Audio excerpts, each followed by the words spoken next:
मुंहिंजी अमा सूअ तुंहिंजे मथां सिंध मुंहिंजी अमा सूअ तुंहिंजे मथां छा लिखी छा लिखां छा लिखी छा लिखां हिकु कलम हिकिड़ो मां कीअं पूरो पवां हिकु कलम हिकिड़ो मां कीअं पूरो पवां छा लिखी छा लिखां छा लिखी छा लिखां।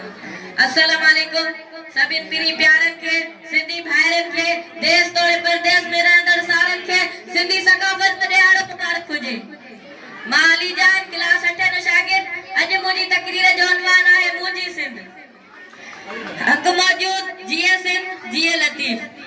धरतीअ जी खुशबूअ खे सुञाणियूं पिया धरतीअ जी खुशबूअ खे सुञाणियूं पिया तॾहिं त नाज़ सां सिंधी सॾायूं पिया तॾहिं त नाज़ सां सिंधी सॾायूं पिया। जनाब आला हा बेशक असां आशिक़ आहियूं सिंध धरतीअ जा हिन मिटीअ जा हिन सकाफ़त जा सिर खपे सिर बि ॾींदासीं सिर खपे सिर बि ॾींदासीं जान खपे कटे ॾींदासीं पर धरतीअ मां ते कांगुर बर्दाश्त न कंदासीं। सूर्या बादशाह जो गोल आहे वतन या कफन आज़ादी या मौत वतन या कफन आज़ादी या मौत हर हंध हर जाइ सिंध जे बहादुर होशू जी आई नारा हणंदासीं मरसू मरसू सिंध न ॾेसू मरसू मरसू सिंध न ॾेसू।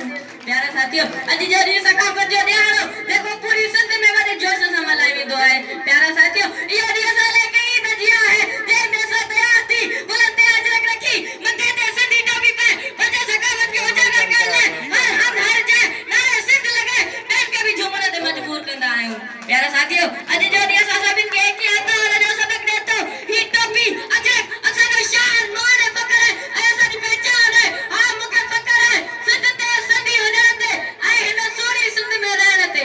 मालिक असांजी सिंध धरतीअ खे बेशुमार नेमतुनि सां नवाज़ियो आहे। अल्लाह सां इहा दुआ आहे त मालिक असांजी सिंध धरतीअ खे शान सदाईं शादो आबाद रखे। मां ई शेर चई पंहिंजी जाइ वठंदुसि हूअं त मदीने